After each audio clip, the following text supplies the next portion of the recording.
Welcome back to Hair of the Werewolf, a weekly supernatural and horror-themed podcast. I'm Chase, and I'm here with Lily. Hi. In each episode, we attempt to scare each other with research stories from around the world, and admittedly, a few that are out of this world. So take a seat, grab a drink, and join us. What's on the menu tonight, Lily? So tonight, I am having Boxing Bears. I dip, you dip, we dippa. Great beer, great beer. I am drinking Odell's Rupture IPA, so double IPA for us. And well, actually, since yours is a dip, a triple it's IPA. It's a triple IPA day.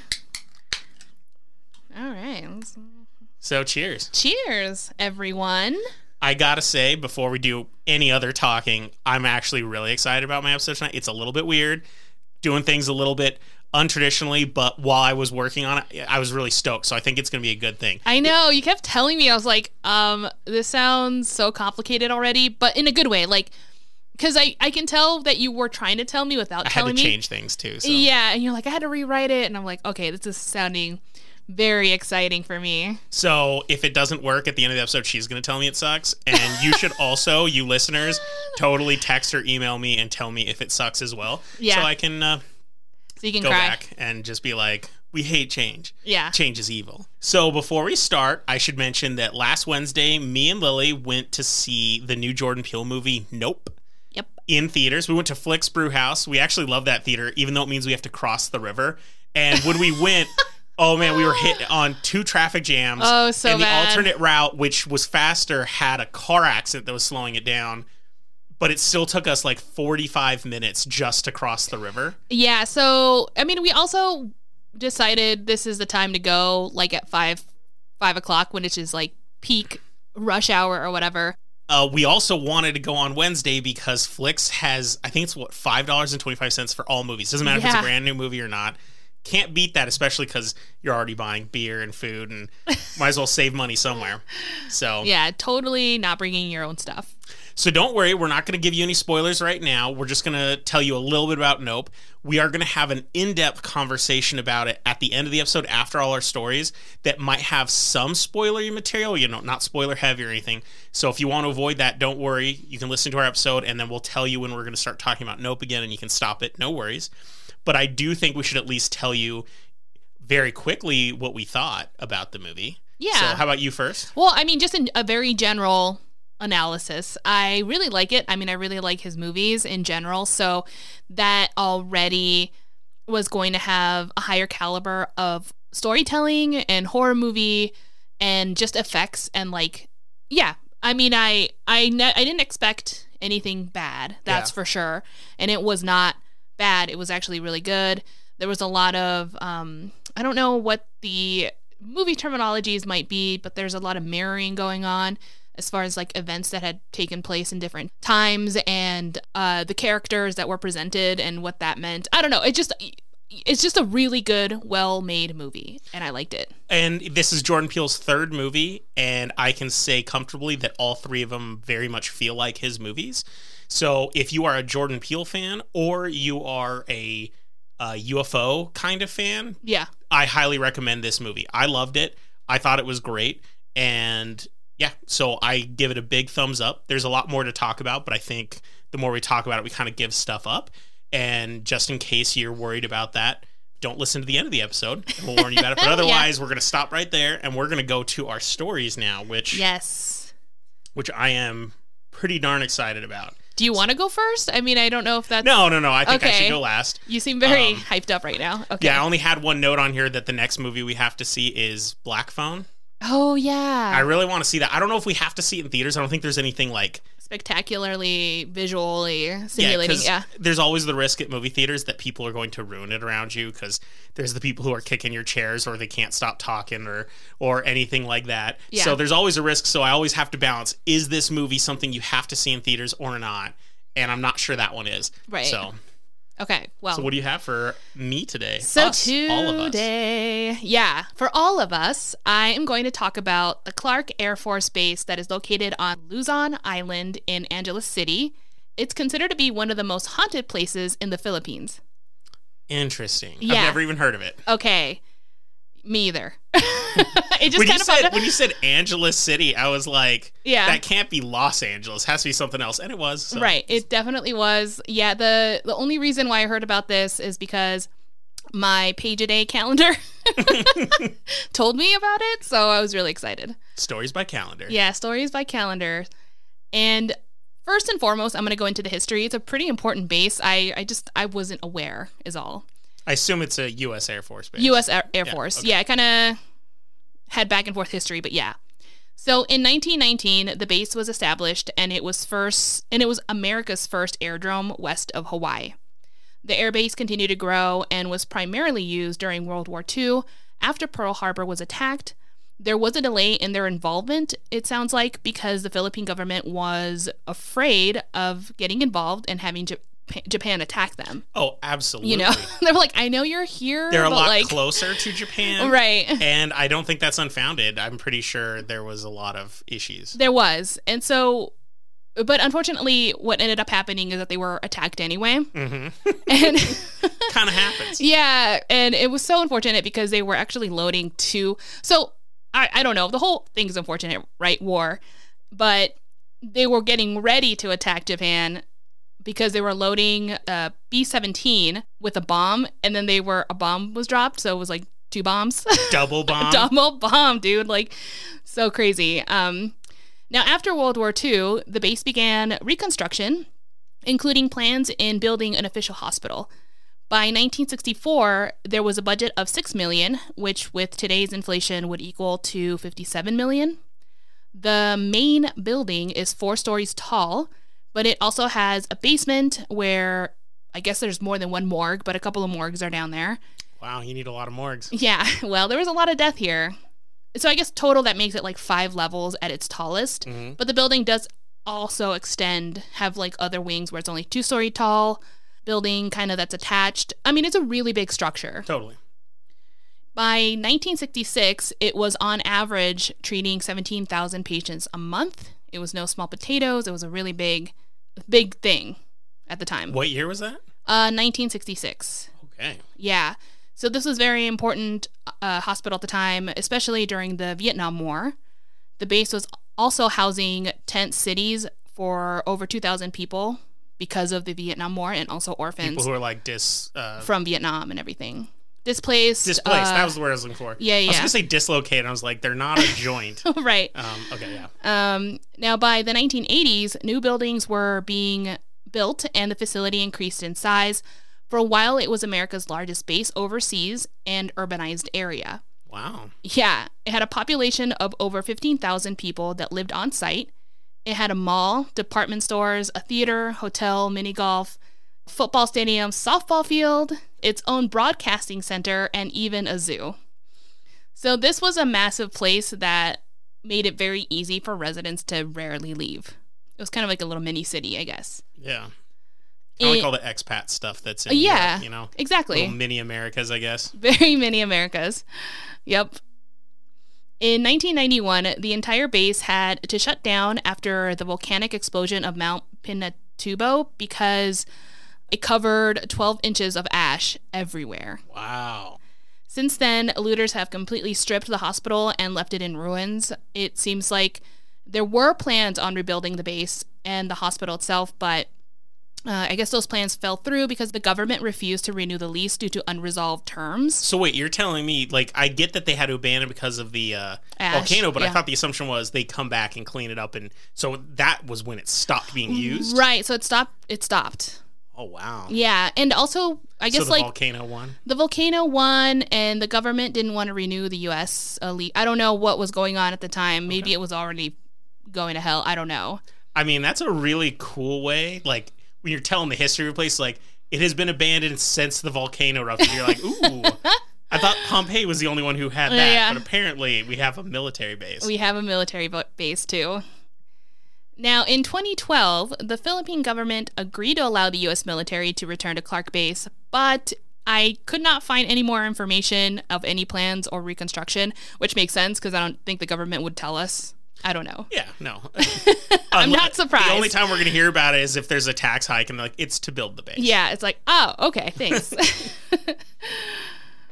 Okay, so I'm just going to go into certain hauntings that are more common that a lot of people experience when they're there.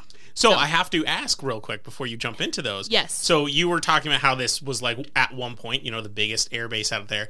Does it have one of those monikers like so many of the things you do, like most haunted place in, enter location here or something? Yes, it is absolutely one of the most haunted places in the Philippines. All right, cool. Because I don't want to waste my time on like Small kind of haunted potatoes. places.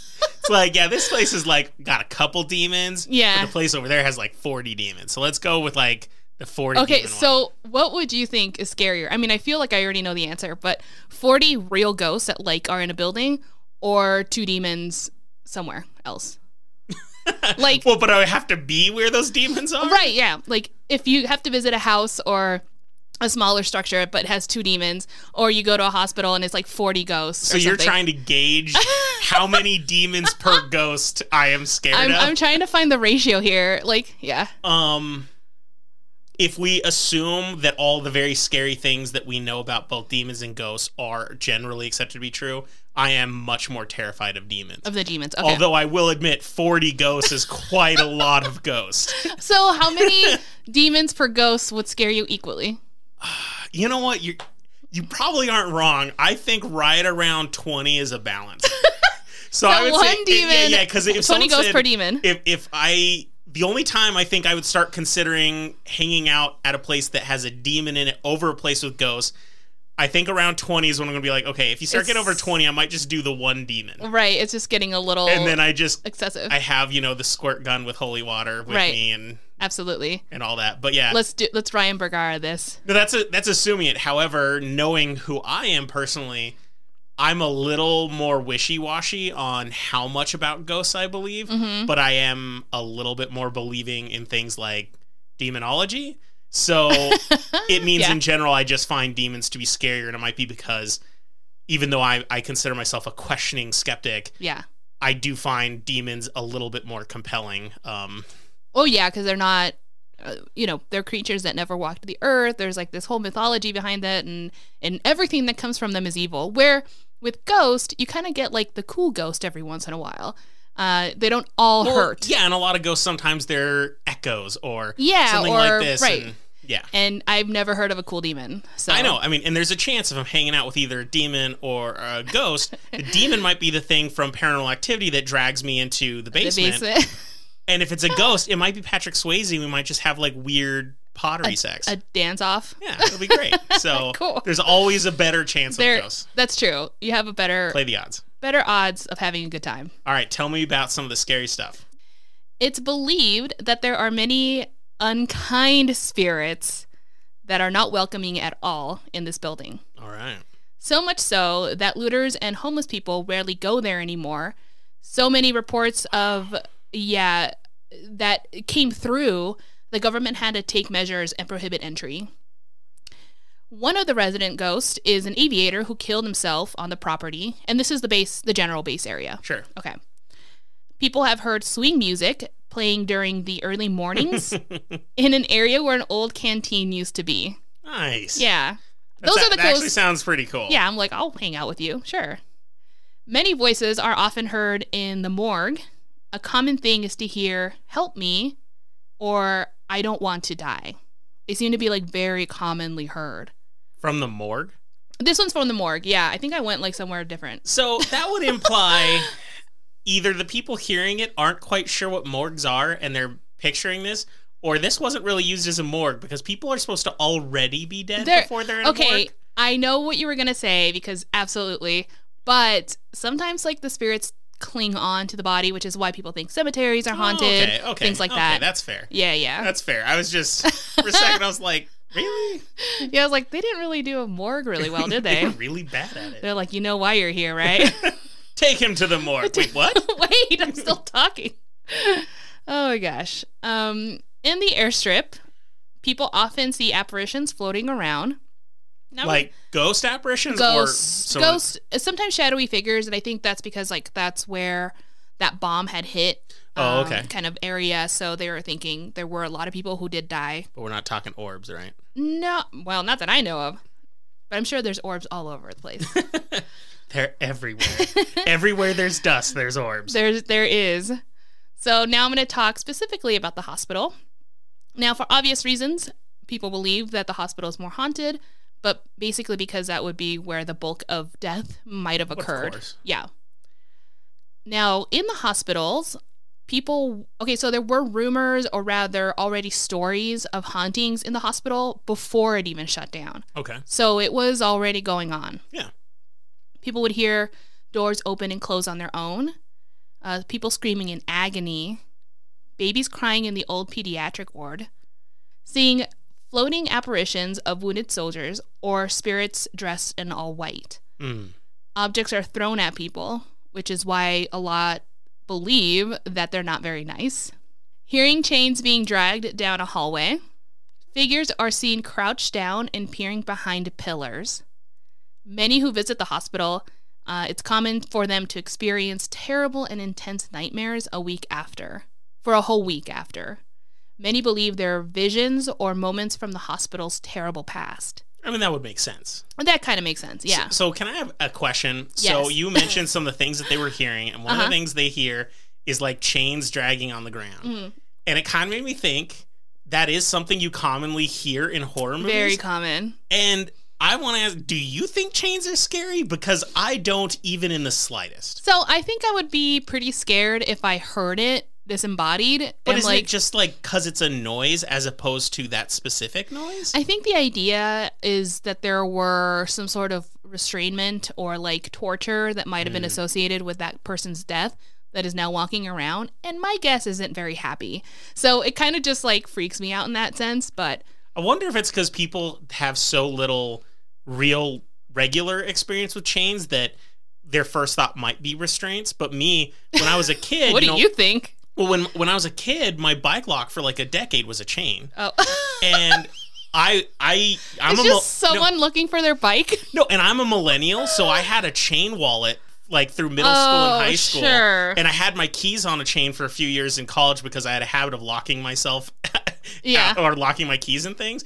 So I'm very used to chains with stuff and I actually would go so far as to say the sound of chains is almost an ASMR kind of calming thing. I find it the kind of ting is kind of nice to me. So whenever I see horror movies and they're just like, I'm hearing chains, I'm like, okay. I hear you, but I think when I visualize it, and maybe this is just like how people like see it, or I misinterpreted when they say ghost looking chains. For his bike. I'm not thinking that.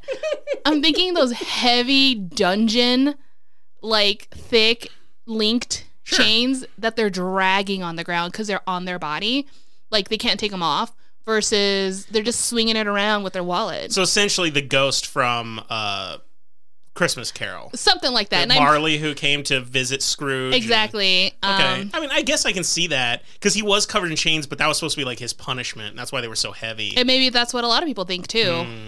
But that's kind of like the visualization that I get too. Like I either see old inmate or captured, tortured soul. I don't know. Maybe mine is more sinister. And that's because I think because of all the Halloween stuff we saw when we were kids. I guess. I mean, I get the kid thing. I mean, I don't know if the kid thing scares me, but I get why that's scary. Yeah. I'm still having a hard time with the chain thing. But okay, I didn't mean to digress, but like this is the first time I think you've ever mentioned chains. I think it might have been. And I was like, all right. Yeah. There's something to talk about here because I'm confused. Right. I'll have to look in if they had like a whole bike rack at the hospital and see. So if I want to scare someone like you in the middle of the night, I just need to get a chain and just drag it on the ground, and people are like, "Oh my god!" Yeah. Well, if it was at my house, they'd be like, "Someone's gonna kill me with the fucking chain." What if chain wallets come back in fashion? Please no. Just kidding. It's up to you, Zoomers. Bring back chain wallets. Don't do it. Okay. Let's see. Where was I? Okay. So I already said like those are the general ones that I was able to find that were very common in many stories, and now I'm going to talk about the witches that many locals believe live there. Okay. That are kind of drawn to the energy and use it in their black magic. These witches are called Mamba Barang, but sometimes also referred as Mankukulum. I will never. I love how their like other name is just as hard. They're like, yeah, no bone has been thrown here. Not at all. That is the one time I will say it because I'm just going to refer to them as witches. But in particular, the first one I mentioned is specifically known as a witch that uses insects in their craft to harm their victims. So you mean they're controlling insects, or like when they're making like potions and spells, they use insects like mashed up? So I thought that second one at first. I thought they used them in their like potion making, but it's no. General grossness, yeah. They actually collect these insects, and then they collect something from their victims. Usually it's hair because it's a lot easier. And then they wrap it around the insect, and that is how the insect will find its target and then burrow inside their skin. Yeah. Oh my God, that really bothers me. There's a lot more to it because I do actually, I'm going to put this on the list. Do we have to talk about it? No, I this is as far as I'm going to go. But a lot of people are very scared of going there because they know there could be witches in that area. And I had to talk about what kind of witches they believe in, or at least the ones that might inhabit. So, yeah, I will probably end up talking about this because I have now put it in the notes on my computer to like revisit and maybe do it as a story in the future. Totally. Yeah. Aside from worrying, obviously, about ghosts and witches and all that great stuff, the government also didn't want anyone entering because the entire place is falling apart by this point. Okay. In particular, it's the dangerous. hospital. They don't want liabilities. Or... I mean, they just don't want to find dead bodies. I mean, it just... We don't need more ghosts, We guys. don't need more ghost people. And the fact that homeless people aren't going in there, that should be a good warning. Yeah. Just now, saying. That is the story as to why there might not be as many, but there have been incidents where there were people like hiding out there, or teenager, you know what I mean? Like people are just going to want to go see it. Exactly. But it is now literally just prohibited. So you can't just walk in there because they're like, oh, they don't want me here because of ghosts. No, like they don't want you at all legally. Because there are staircases that are falling apart, glass and debris all over the ground, and so much more terrible things. Now, there are rumors as well, I call them rumors, that underneath the hospital, there's a dungeon where many unclaimed dead bodies were buried. There wasn't any concrete evidence that I could find, especially since there's a 20-acre cemetery above that was actually used. But the unofficial cemetery is mainly corroborated by security guards that work there. But again, couldn't find a lot of information otherwise. Now, with that said, there was an article that talked about how there was a large storage room where hundreds of dead bodies were stored a long time ago, but have since been cleared. So I'm wondering if people are just getting facts confused. Oh, okay. So it could just be an empty room now. That's just my analysis. I'm not sure. All right. Yeah, so officially there are 8,600 people buried on the property, but it's estimated that there's 2,100 that are unofficially buried and have been forgotten. Oh, okay. Yeah. So that's a significant amount of people for a base. That really is. I agree. So now I'm going to talk about more hauntings, but this is going to be based on shows or YouTube videos or things like that I found. So I'm really excited. Now, this one is from Ghost Hunters International. Your favorite show. Well, actually, Ghost Hunters is my favorite. Now, Ghost Hunters International, they have a totally different cast, or investigators, whatever you want to call them. So a different narrator guy? Well, yeah, it's like a different leader. It's just different people that travel around the world. Is it good, though? Yeah, it was good. I liked it. So in the episode, the team specifically go to the hospital where they meet Ramon Tilgao, who works at the hospital as a security guard. Ramon gave the team a tour and shared his personal stories. Once, Ramon said that he was walking through the morgue when he saw a full-body apparition all dressed in white. So he actually did see the white-dressed human. Totally. Another time, while he was walking down a hallway on the first floor, he started to feel very cold and really lightheaded. When he turned the corner, he saw someone in a uniform standing in the hallway in front of him. Ramon goes and approaches the guy and notices that he has no face. The guy in the uniform then asks, "Do you have a cigarette?" Wait, how does he ask if he has no face? I don't know. Somewhere voices. Not knowing what else to do, Ramon hands him a cigarette, and as the ghost reaches for it, Ramon can feel that his hand is getting very icy cold. Ramon then lit the cigarette, and as soon as the ghost took a puff, he disappeared. This is a very strange interaction, but he said... Did no one ask him How does it take a puff without a face? Yeah, well, he couldn't see it. He said it was like a shadow. Like, it was really dark. Okay. Yeah, but he couldn't make anything out. It was very, very odd. And he said that in the entire time, you know, like I said, he was feeling kind of sick, super cold, and obviously super terrified. Just a general ominous experience. Exactly. Okay. General, what the F? I'm just seeing this, like, faceless mannequin just smashing a cigarette against its non-existent mouth, and you're just like, yeah, this is awful. Yeah, it's not going to work, guy.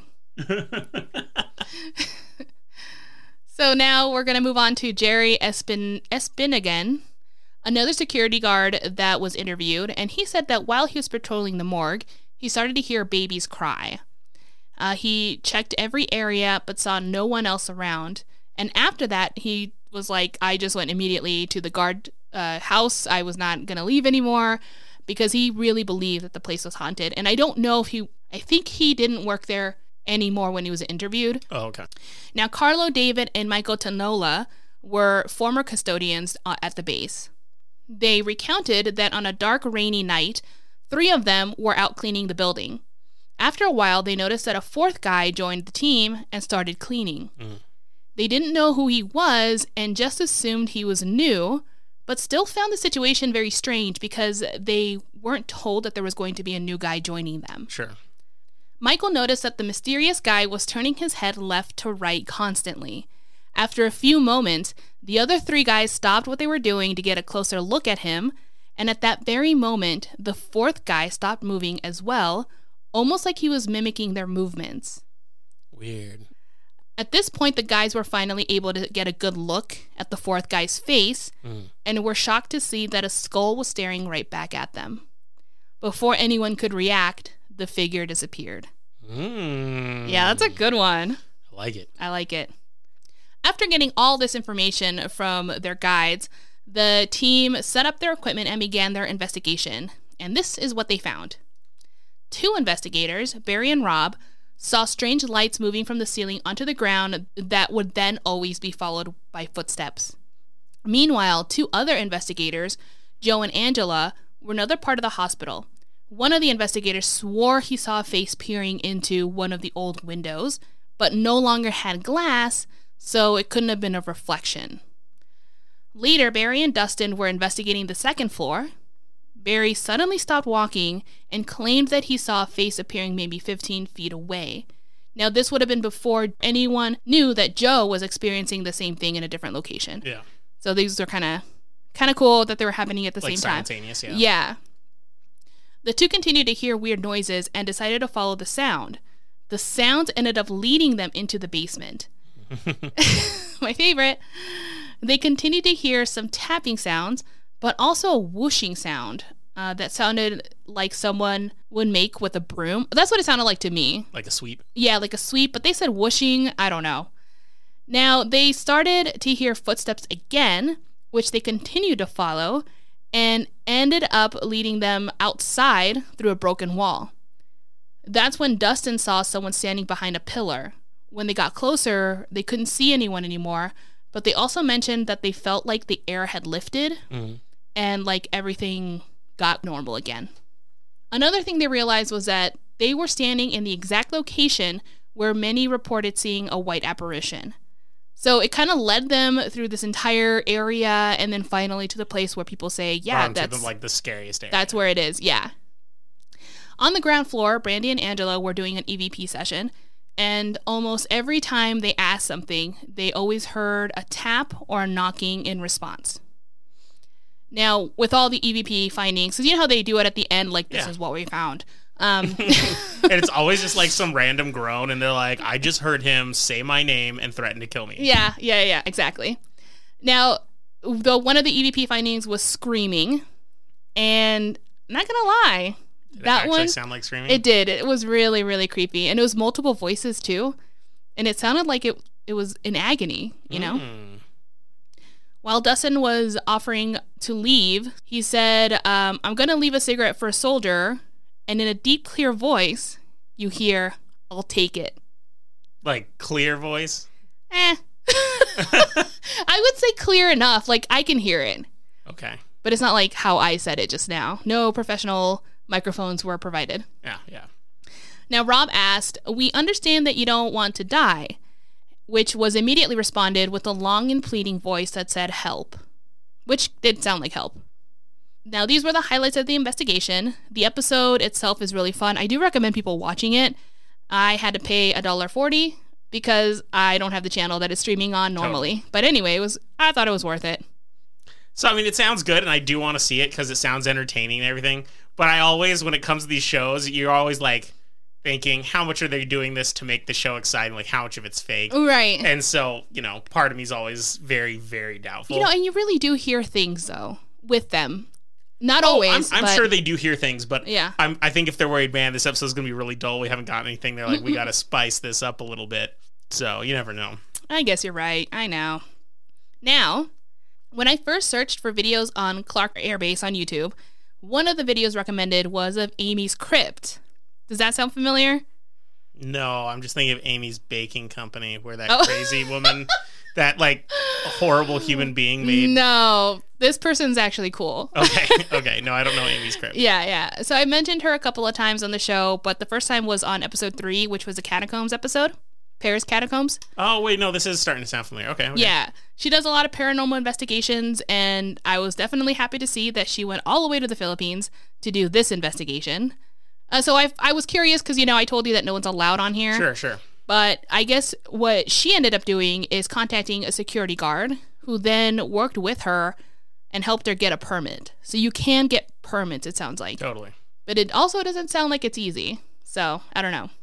I don't think you and me are ever going to do anything in the near future where we need to get permits. I don't think so. And even if we're in a place that needs a permit, we're just going to like sneakily have a little recording thing in us. And we're going to be like, shh. Don't tell anyone. We're hunting ghosts. But, we're not ghost hunters. We're, we just like talking about it. But and we listen. Yeah, we listen. We do a lot of listening. Yeah, we like it. We like to read about it, okay? In the video, you only see Amy most of the time on the camera, or probably only, really. But every once in a while, you do hear the camera guy, so that's just how the setup is in the video. Yeah. Here are her findings. Amy said that as she was walking towards the building, she thought she saw someone wearing a white shirt walking between the pillars in the building. This was right before the investigation started, and while she was being escorted by security, so she wasn't able to capture it on film. Totally. It was such a bummer. During a walkthrough at night, her camera picked up a whisper, but it was difficult to understand. She did capture distant voices, which you could hear. Amy went into the morgue to start a spirit box session. Do you remember what that is? Yeah, I know the spirit box. That really loud. Super annoying. Yeah. Right before she turned on the spirit box, the camera's microphone captured a voice saying, "Get out, miss," which you can hear. The actual spirit box, though, captured saying, "I'm here and help me." So nice. That was cool. Yeah. Both Amy and the camera guy heard footsteps in the hallway, and they quickly got up, went to investigate, and there was no one around. Which, if you saw how deep the hallway was and the time that they looked out, they probably would have seen someone. Totally. You know what I mean? During an EVP session, she heard a distant sound, which was music, is what they later deciphered from their microphone. But they also heard banging sounds, dragging sounds, and someone coughing. So that's basically all she really captured, which I do think is very creepy. And as she was walking through, I was like, this is just a scary as hell building. But I'm not going to lie. I absolutely would not go there. And not even just because of the ghosts or they're not friendly and it seems very common. It legit looked like a place I would die in. Like, I will fall. I'm not very... So you're telling me we actually found a place you won't visit? Yeah, basically because So Amy was the one who really showed you how dilapidated it was. You can tell in, like, Ghost Hunters International, of course, but, as she was really looking at it, you can see that there were just random holes in the floor on different stories. There were places that she noticed were severely corroded, and she avoided stepping because you can just fall through. So you're telling me the reason you're not going has nothing to do with hauntings. This could be a very unhaunted place, and you're still like, I'm not going there. I'm not going there. I'm going to trip and die. I'm going to die, or I'm going to touch a cockroach because there were so many, she said. And I was like, that is not happening. You want demons, not cockroaches. No. All right. Yes. 1 cockroach, 2 demons. That's my ratio. That's your ratio. Oh my gosh. Yeah, so that is my story. Those are the highlights, and I think mostly what people really do experience. And from what it sounds like, you know, it's almost like every time someone goes investigates, they do capture something, which is always a cool thing. But yeah, that's my story. So, Clark Air Force Base, huh? Yep. Man, I can't believe I haven't heard of this. It sounds pretty amazing. I gotta see this video. Man, the I stories. see what the building looks like. Yeah, the stories are really incredible. You know, I don't know, I never know how to say it, but the Baton March? The Baton Death March, yeah. They passed by Clark Air Force Base. Or, yeah. So that is something that was part of it, and not part of it, but so like... was Clark Air Force Base captured then? It would have been captured by the Japanese at some point, yeah. So that's what I meant, where you're like, is it a U.S. Air Force Base? And I'm like, it is, but at one point it was captured, and then they retrieved it, or the U.S. retrieved it, and now went to the Philippines, and now it seems like it's back, so we don't really know. So New Mexico has a bit of a connection to the Baton Death March. We had a disproportionately large number of people from New Mexico who were in the Death March. I do know. We even have a memorial and a park named after them in the Nob Hill area. Yeah, and I think in Santa Fe they always have like a yearly march or like a run or something. Because didn't they name a really important building there, like Baton something? I don't know. It might have. I thought I don't know. I should have looked this up before. I didn't. It was such a passing phrase during my research with the Clark Air Force Base, but I was like, oh, I already know about that, but clearly I don't, so I just need to brush up on it. Well, I've always wanted to go to the Philippines, so I don't know if we'll go to this building because, you know, if it really is that dangerous, but it'd be interesting to drive by it. I mean, part of me really wants to see what an abandoned mall that was entombed in ash looks like, but... Yeah. Now, when I saw it, there were places, like, in particular, I think she said, Amy, that certain areas still looked like there had ash to it. Really? But, like, it would have been a place that was already covered again. Like, so, like, if the ceiling caved and you kind of see a little bit underneath, there's, like, ash or something. Okay. But mostly everything isn't necessarily ash. It's, like, dirt and... And what year again did the volcano erupt? That was in 1991. Man, I bet everything's been looted, but I'd really like to see a 1991 era mall that like is still preserved.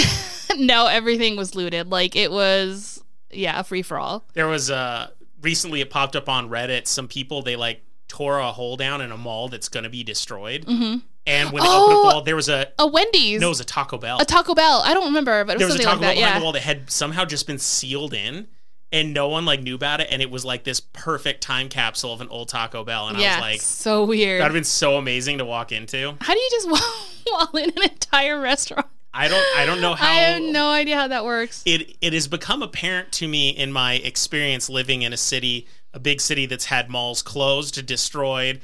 I mean, we even have Cottonwood. Looks like it's on its way out. Looks like it's dying. Coronado or Cottonwood? Cottonwood. Coronado is probably going to be the only one that lasts for a while. But Windrock got closed and destroyed. I haven't been to Cottonwood in I don't even know. The pictures I see, like so many things are just closed in there. And malls are just falling out of favor, though. People don't seem to want them anymore. Yeah. Which breaks my heart as someone who going to the mall when I was like 10 was so awesome. Yeah, but we still don't go to it. It's not like we're like, let's go for nostalgia. We still don't go. Well, it's because all the things I want to do in a mall, they don't have anymore. They don't have arcades anymore. That's true. The food courts aren't very good. Yeah, I guess we do go to like Dave & Buster's and stuff instead, but... Yeah, we just go to the separate building. To the other side. All right, well, that was a cool story. I need to see those videos. I want to look them up. I want to check it out. It's really fun. And I think, what we're missing. And especially since you are a huge World War II buff, there's just so much history there. And I was even really just shocked of how important it was, and I had never heard of it. I felt a little ashamed. Yeah, so I'm going to look into this. Yeah. Well, excellent story. I'm completely out of beer because I was chugging it during that whole story, so... I need to get a beer, but I got my story and some special stuff waiting for you right after the break. So we'll see you guys in a few minutes. Okay, everyone, we are back, and I am finally going to hear the crazy story that is about to take place. It's not a crazy story. It's just I'm doing weird things today. Well, I'm the very weird story that's about to take place. So I'm 100% on a total UFO kick right now.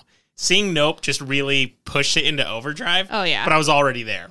So get ready for another end of episode encounter. But first. Oh, God. I have a quiz for you. Oh, God.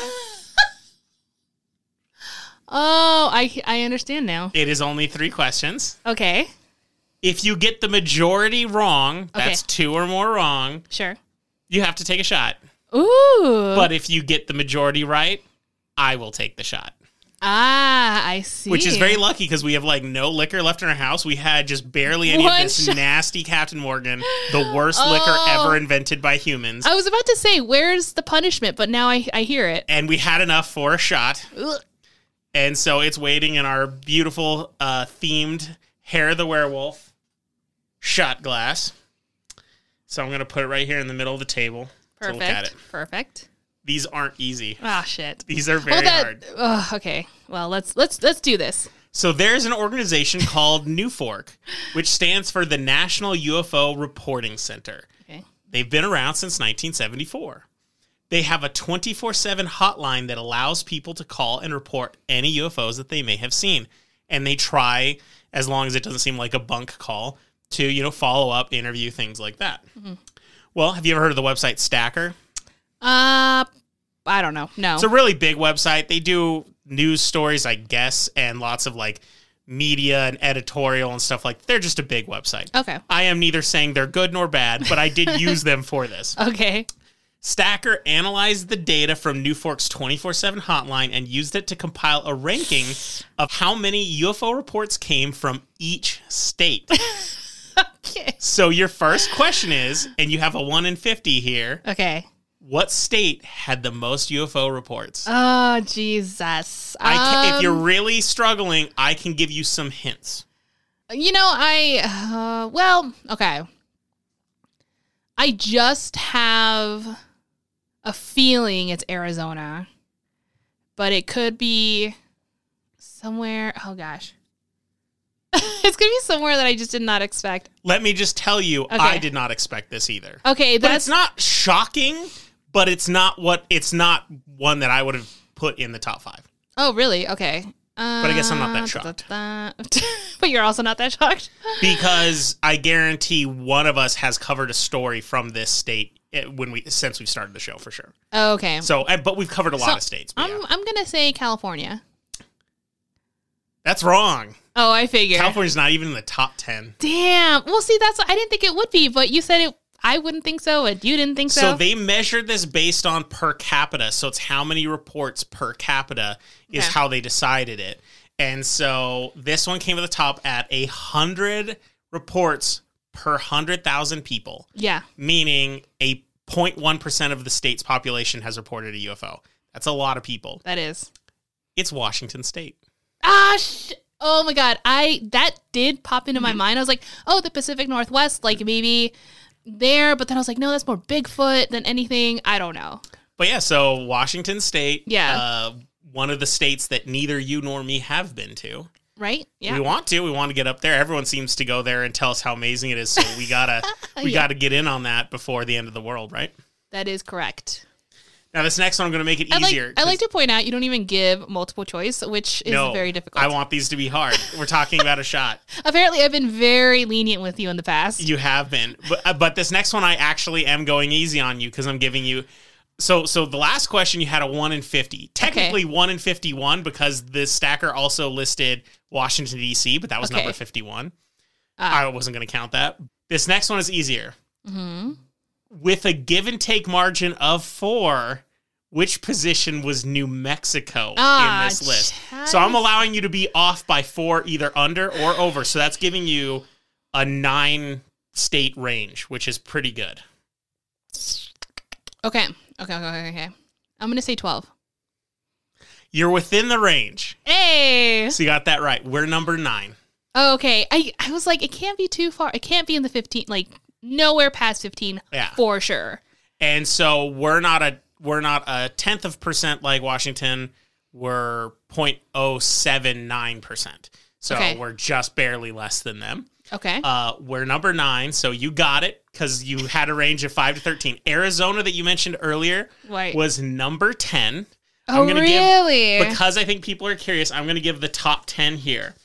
Number 1 is Washington, followed by Montana, Alaska, number 3. Whoa! Alaska, I believe. You're way out in the middle of nowhere. They've got a lot of things like Aurora Borealis you can see. So I think there's a lot more that can go on in the sky. But I think, like, because of that reason, they're able to see it, that they're more knowledgeable or, like, expectant. You know, they're like, this is the environment I live in, and I know what to expect. Like, I'm not, this space isn't, or, you know, the sky isn't. I get what you're saying, but there's going to be a lot less light pollution, so even things like shooting stars and meteors are going to be a lot more prevalent. People are a lot more lonely out there, and I don't mean because they're, like, sad. I mean, the population. Isolation. They're more isolated, not lonely. Yeah. And so sometimes when you're off in the middle of nowhere by yourself, your mind can wander. You can get a little paranoid. I think there's a lot of factors that make that one make sense. Okay. So Alaska was 3. Vermont with number 4. Oh. Oregon, number 5. Yeah, I believe it. New Hampshire, number 6. Maine, number 7. Idaho, number 8. And then, as I mentioned earlier, New Mexico at 9, Arizona at 10. You'll notice that every single one of those is in the northern portion of the United States, except for Arizona and New Mexico. And I think it's because of all those things I said. It has to do with population density, light pollution, the ability to see other things in the sky, such as, you know, Aurora Borealis and stuff. I just think it makes a lot more sense. Yeah. And there's a lot of people in more rural areas there. And so here's the thing. The reason why I said California isn't because I was like, oh, you know, the light pollution is going to be an issue. And I knew that, in particular, obviously in the big cities. But I was banking on the population size. And I was like, well, there's more people. And I don't know. I think that is smart. And we do hear of a lot of UFO reports. I anticipate New Mexico to be higher. I thought so too. Because there's just so many things. And Arizona. In fact, I actually anticipated New Mexico and Arizona to be in the top 3, and they weren't. But that's just reporting. Maybe we're just not reporting crap because we're like, don't tell the government. They don't care. Yeah. Or maybe it's because we're so used to, like, we're like, this is just what happens here. Like, whatever. We just deal with this. Yeah. Yet no one reports it in Nevada where Area 51 is supposed to be. I was about to say, I was like, Nevada, where are you at? Oh, well. All right. So you have one right, one wrong. This next one decides. And I made this one super easy because it's a true or false. Oh, hey. Okay. So you have a 50% chance. All right. These never work out for me, but let's do it. But I do think it's a pretty decent question. Okay. So when I went to NUFORC's website, and that's actually going to be the subject matter of my story. Oh, perfect. They allow you to look at all the reports for each of the states. So I was busy going through them and everything, and it's a little messy. Some of these reports, people report something, and you can tell they made a mistake with the date. Or like one of them is reported to have occurred in 4 years from now. So that's really bullshit. But what if the caller said, I'm calling from the future. Well, and then they're like, well, fuck, I have to write. It wasn't that at all. Okay. The guy said he like caught it with his drone. And I was like, okay, at first when I saw the date, I thought it was 1926. And I looked at it, I was like 2026.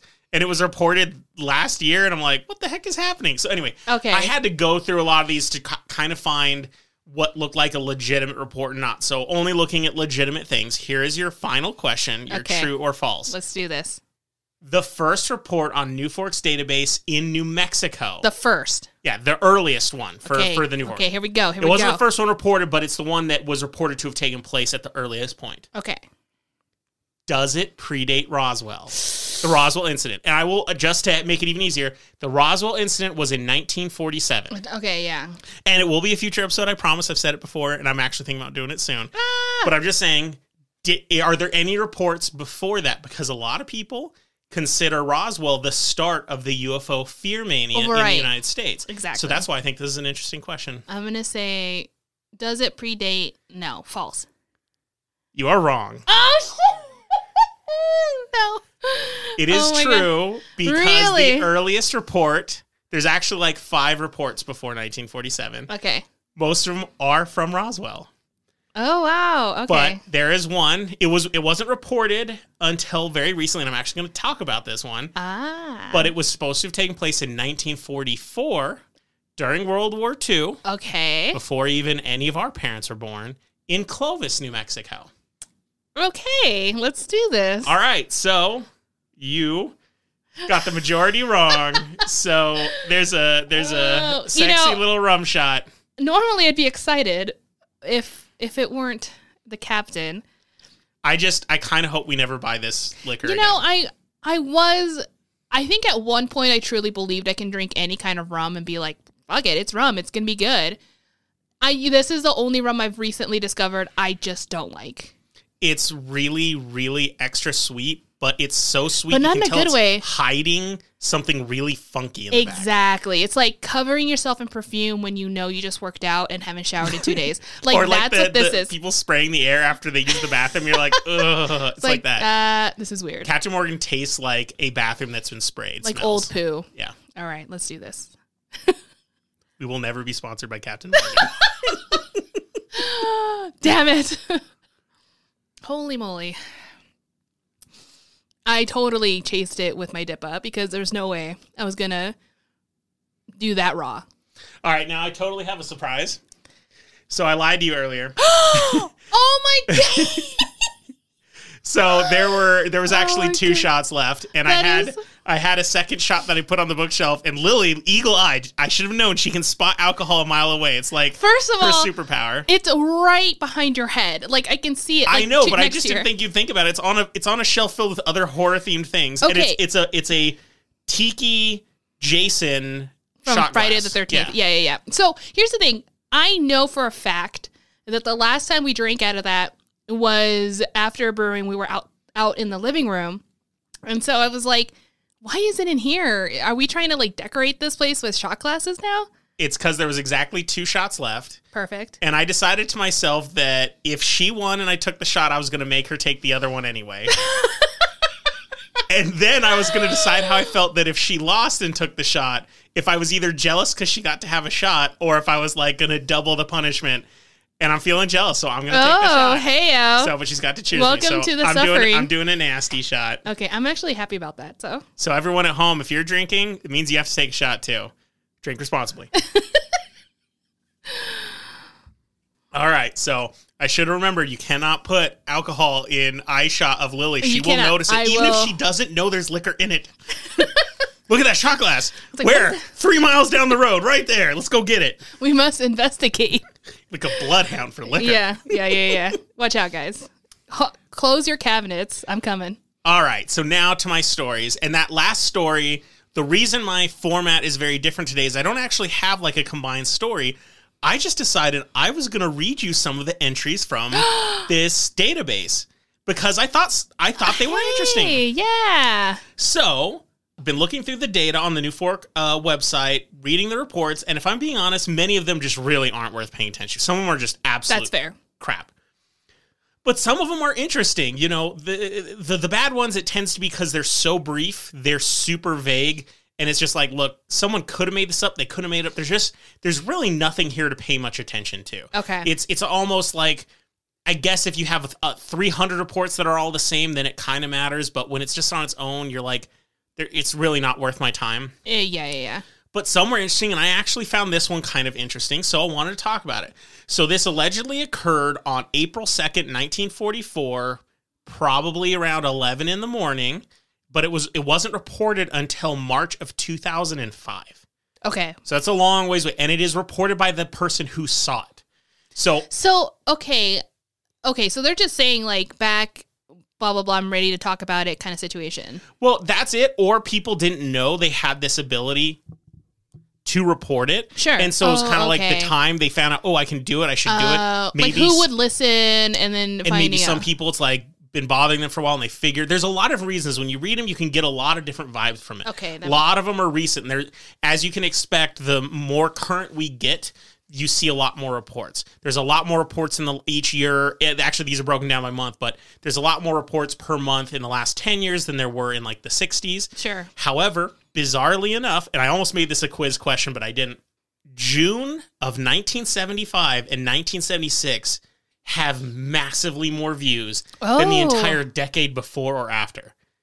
Most of the months would have like 10, 20 views. Was there a particular month or like It was always of that? June. Okay, it was always June. It was always June, but right in the middle of summer, which we have found statistically more UFO sightings are in the summer, and I assume it's because people are outside more. Exactly. But yeah, the most of the months we're getting, I don't know, like 20, maybe even up to like 50 views at most, in all the months and years before. And then all of a sudden, 1975, 1976 have like 125 viewings. Weird. And you're like, I wonder what happened. So I don't know if there was like movies or a radio show or a TV special and everyone was just paranoid, or maybe there was like a really strong meteor shower, or maybe the aliens just said 1975 is pretty cool. Let's check it out. This is it. This is the time. Yeah. All right. So anyway, this was reported from Clovis in 2005. Claims that the duration of the sighting was 1:30. Okay. All right. Basic outline was saw UFO in 1944 over an airbase in New Mexico, not far from Roswell. Mm-hmm. People who live in New Mexico know that Clovis and Roswell are pretty close, but they're still decently far away. When they say not very far from Roswell, they don't mean 5 minutes away. It's, Yeah. So here is how the report was listed. I'm going to read it as it was written. This is the exact thing, so ignore any grammatical or sentence errors because it is doing the verbatim as opposed to my version. As an aircraft engineer officer at CAAF, 3 of us watched a bright object about 11 o'clock high. It did not seem to move. It glowed, which over the years puzzled me. Then several years ago, I read that they can emit light. The sun was out and it was perfectly clear early summer day. I paid particular attention to the brightness. It closely matched the appearance of several new from the factory B-29s, except for the planes showed the rivets, parts, etc. I wondered how the sun could make it shine as the sun was a lot farther away. I am sure that many hundreds of our people on the base saw it too. We speculated that it might be a Jap balloon, as we knew some had come over the Pacific Northwest. That evening at mess in the officers' club, we talked about it. Some said a P-63 had been sent up to investigate, but that it was just as far away at 30,000 feet as from the ground. Also, Jupiter was mentioned. If that was true, I have seen that planet only once in my life. Yeah. This sighting has troubled me for 61 years now. I have a more detailed write-up in my records. I am a registered professional engineer with over 40 years experience and perfect credentials. Name deleted. Kingwood, Texas, 77339, former rank deleted Air Corps. Oh, wow. So that's the whole report. There were certain things that I found particularly exciting in there. I liked how he said it troubled him for 61 years. Yeah, when an I event grabs you and you hold on to it that long, it doesn't feel like a frivolous, stupid thing. But see, here's the thing. Every single, sometimes when you do these stories, there are certain things that I just retained I'm just going to for the rest of my life. Mm-hmm. And one of them was how it happened to Carter as well. Do you remember that story you told me about? Yep. And how he held on to it for many years. Yeah. And then he found out the truth. It wasn't an alien, but man, was he like, what was that? I can't make sense of it. It was such a perfect storm scenario. And I can see this happening now as well, because I wish he would have said something earlier, or I don't know, because maybe they could have figured it out for him. Yeah. But then again, it could literally just be aliens. And so there's also absolutely. That. But so what I think he has a lot of interesting things. So he was on the base. They had obviously seen planes coming and going pretty regularly. It was a military base, so they might have seen weird stuff if weird tests were happening. Mm-hmm. And he said at first they thought it could have been B-29, but they normally would see the rivets and everything, and you couldn't see that. So he was aware of what you could normally see, that it definitely looked different. He even said it reflected the light differently than he would have expected. And so it definitely seemed like, and everyone was talking about it, so the entire airbase was kind of confused. You'd think that if 1 or 2 people thought it was weird, but then the rest of the airbase was like, oh, no, that was this, we launched it, or oh, that was it, or oh, you're just wrong. He wouldn't have thought about this for 61 years. That's true. So I think that there's something compelling and interesting about this. And that's not to say that he didn't try to figure it out, No, not at all. He says he has a more detailed write-up. I can't find him because the name was deleted. I'd very much like to hear what he has to say, but I found this pretty interesting. And the cool thing was, even though he used a derogatory term, he believed that there was a chance it could have been like a balloon that had come over that the Japanese military might have sent during the time, and that he acknowledged that those had come over. So he didn't just say it was a UFO. In fact, he didn't even say it was aliens in his story, but that it troubled him because he didn't know what it was, and it didn't match any of the scenarios in his head. And it was just worth at least reporting, because then if it was military and be like, this was happening back in my day, like what were they doing? If he believed it was US, or if it was a UFO, way more compelling, but at the same time, something worth noting. That's a really cool story. I like it. And it ties into the idea that New Mexico was a UFO hotspot, because if we just assume that alien races did exist and they were visiting humanity, or maybe they're time-traveling humans or something from the future, what would be a very interesting thing to research? Well, where nuclear weapons were being developed for the first time. These are things that might attract where people. are we? It's one of those things that does make sense if you consider that scenario to be what happened. So sure, there's always that. So I thought this was a particularly good one.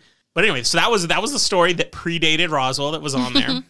This other one also predates Roswell.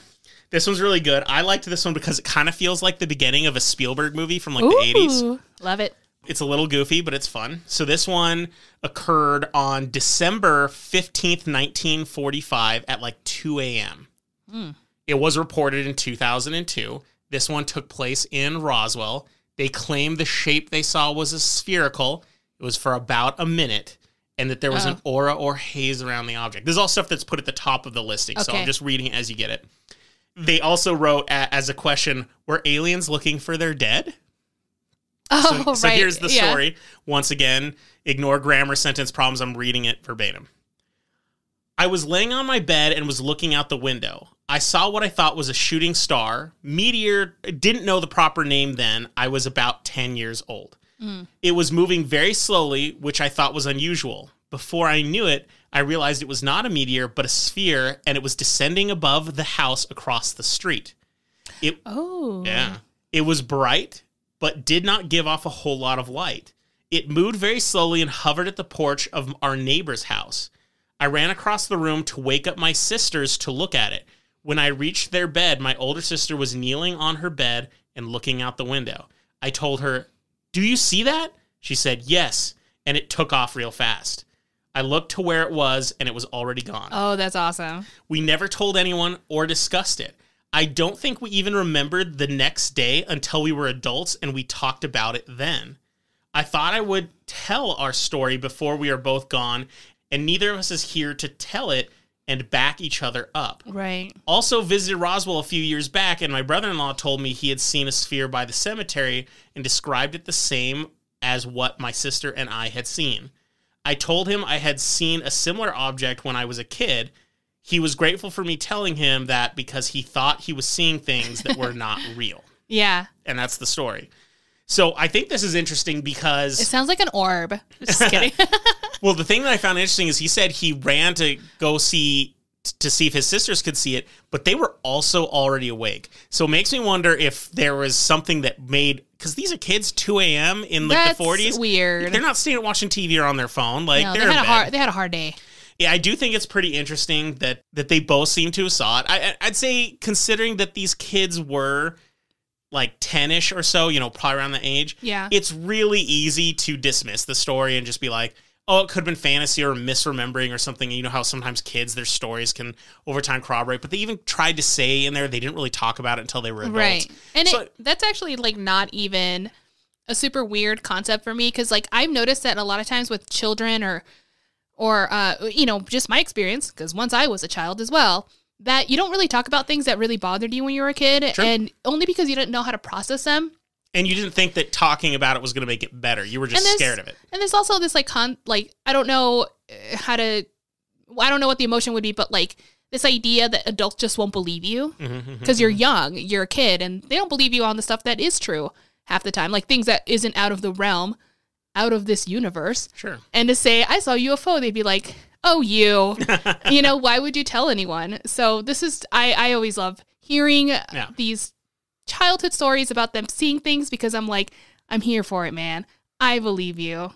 Well, and we can also say at 1945, years before the huge Roswell craze, and years before, most of the UFO craze happened, it is interesting when people say they saw UFOs at that time, because sure, it exists in like pulp magazines and on some radio shows like the original War of the Worlds broadcast and everything, but UFO mania really hadn't taken hold in the U.S. Right. yet. Granted, they did report this later, so you could absolutely say that their opinion would have been influenced by all the media they had seen in the years since. Absolutely sure. I totally accept that. But the fact that they claim to have seen this beforehand, years beforehand, is what makes it interesting. And so I do think when they say we're aliens looking for their dead, I'm like, okay, that feels like a revisionist concept, because obviously there was nothing about that. But, seeing a UFO descending on your neighbor's house, that's so creepy. It's creepy, but then my first thought is, what the hell did my neighbor do? If I see a UFO go to one of my neighbors, I'm not going to think, oh, I need to go save him. My first thought, as sinister or awful as this makes me as a human, I'm like, I'm pretty sure my neighbor did something uncool because they're about to get abducted. Yeah. Well, I don't know if aliens really abduct people who did something bad. You're They're not right. God. I'm not trying to like victim blame or anything, but there's a reason they're going for them. Maybe they're just that cool. Maybe they're genetically interesting. And I'm genetically a disaster. They're like, I'm not going for that guy. You're like, that hot mess. No. Let's hope the genetic trail ends there. It's like, why would we want to replicate this? They're like going to a buffet. They're like, not that one. That one looks old. Looks like it's been here a while. I want the fresh. Do you have any like new chicken nuggets coming out or something? Do you have anything like, less greasy? Why does that mac and cheese look like it's 3 days old? I am 3-day-old mac and cheese. Aw, I'd eat it. All right.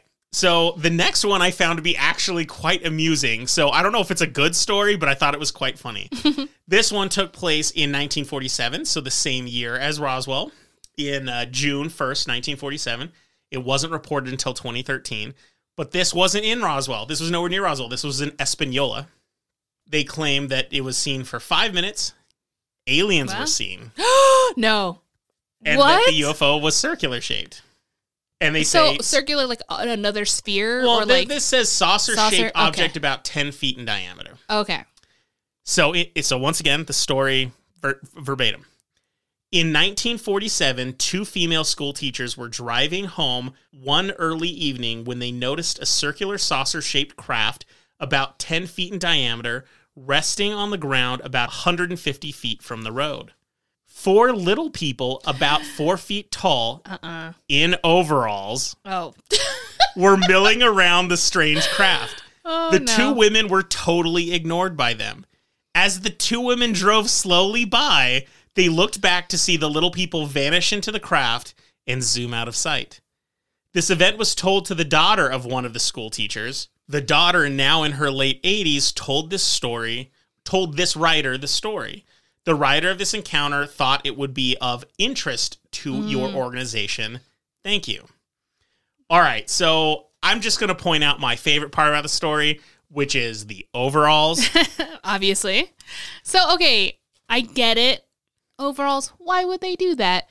But maybe it's just the only descriptor they had. They're like, it looked like overalls. You're definitely taking a more logical approach, because mine was aliens trying to blend in. They're like, you know what would blend in 1947? Overalls. They're like, all we need is a wicker hat and to put some grass in our mouth, and it's like, boom, we just fit in. Get that wheat. So there's obviously issues here. Don't get me wrong. The story was told to a little girl when she was young, and now she's retelling in her 80s. Yeah. And it's being told to a writer who's now,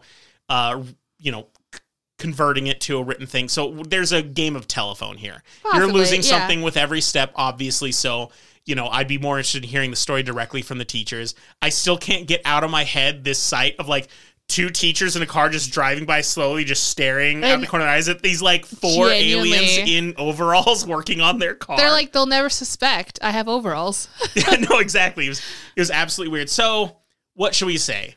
If the story even is remotely true, it could have been a military vehicle, and they could have been the pilots or engineers working on it, and maybe they just were really small. And I know that sounds weird. Let me explain the small thing before it's just like, what are the chances of 4 small? I think, what if we consider that the military was developing new experimental craft, but the limits of that technology meant that there was a scale problem. Sure. Some things, once they just get too big, like once you get a plane too big, it kind of... It has to look like a plane. And it can't function anymore. Right. It's like, this is too big, the aerodynamics isn't enough to give it lift, things like that. So if they have this new technology, this new UFO kind of shaped technology, and it's limited by its size, and they're like, we literally can only have pilots that are so small they fit in it, that they somehow had like a little group of tiny pilots. Tiny, like the smallest pilots they could find. I know this sounds ridiculous, and it is ridiculous, but I'm just trying to think of a scenario where there would be 4 overall humans working on a little ship. But I'm also wondering, if it's the military, why are they wearing overalls? Because it could totally be like Grease Monkey outfit. This could be... Yeah, but usually they wear like the whole jumpsuit thing. Yeah, I get that, but... Like the people in the Air Force. To be fair, some pilot outfits at the time did kind of have an overall-ish looking quality.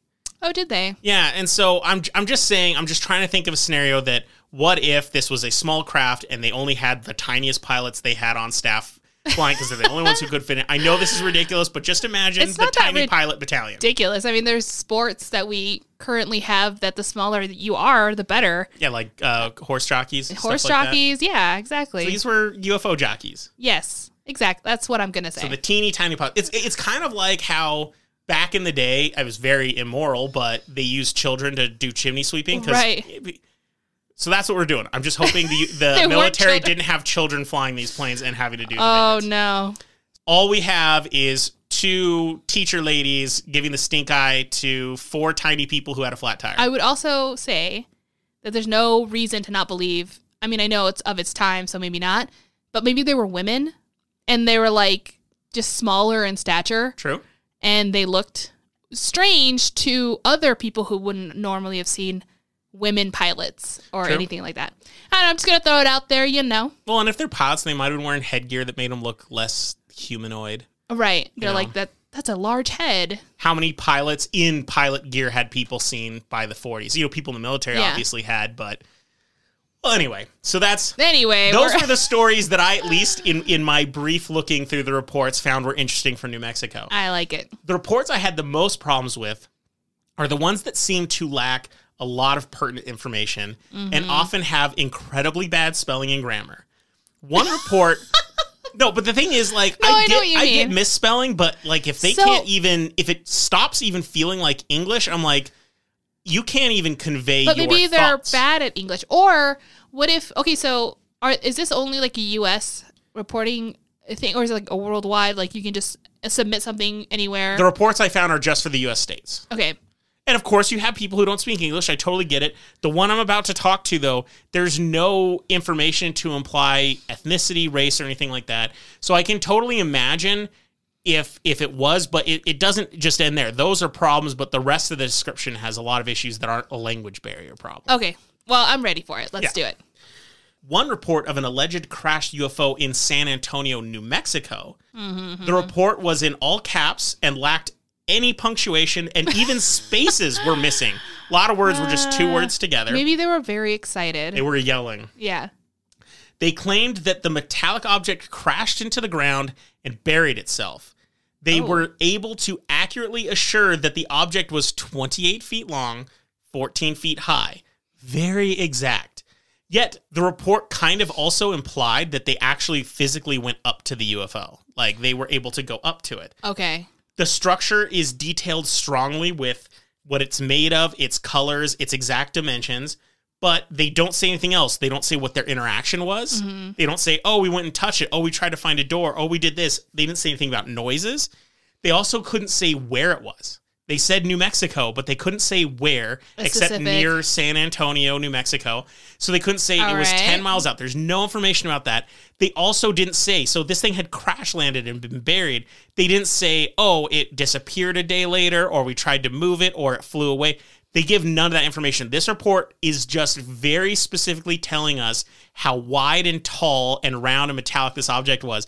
And I can't handle this report because it gives no information, because you ask, why does it have to be anything? They didn't even see the crash. They just said they found this buried thing. It could have been anything at that point. They just said this is how tall and wide it was. Not that we touched it, not that we stayed for a while, nothing. There's no information. Yeah. It's just... I don't even think it should have been put on the site. I think it should have been deleted because there's nothing there. But they're just archiving everything. You know, you also didn't have to read it, I guess, if you want to go down that road. But anyone who might know who Chase is, I just want to say how excited you got there for a second, because, like, your arms were waving. You had your little burrowed, like, frowned face. Like, this is the most ridiculous thing I've ever read. I love it. So here's the thing. When I find reports like this that are so lacking in information, I just want to, choke the person like Bart was choked by Homer. Yeah. Where I'm like, dude, seriously, you're giving us nothing. I mean, if any of you have ever seen the show. If it was something, this would have been the time to give us anything. Absolutely. Yeah. And so there's a show called The IT Crowd. It's a funny British comedy about guys who work in an IT department in a big corporate building.